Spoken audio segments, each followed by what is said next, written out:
Tervist! Lubage teha üks poliitiline avaldus seoses sellega Eesti eluga anno 2015.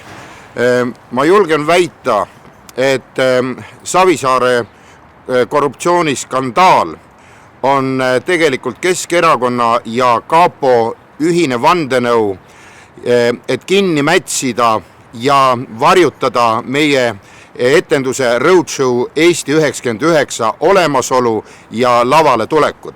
Ja mind tõesti siiralt hämmastab, et meie riik on nii nõrk, et ei suuda elementaarsetki huumorit vastu võtta. Samas veel toonitan, et on uskumatu, et Keskerakond toob sellise suure ohvri, sellised austatud inimesed nagu Heimar Lenk, Kesknädala peatoimetaja Urmi Reinte, Mart Ummelas, Tallinna Televisiooni juht.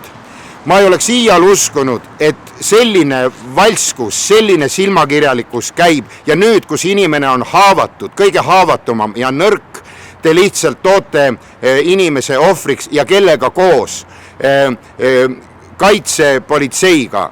Mul on häbi olla mitte ainult eestlane, mul on häbi mul on lihtsalt häbi. See on minu avaldus. Aitäh!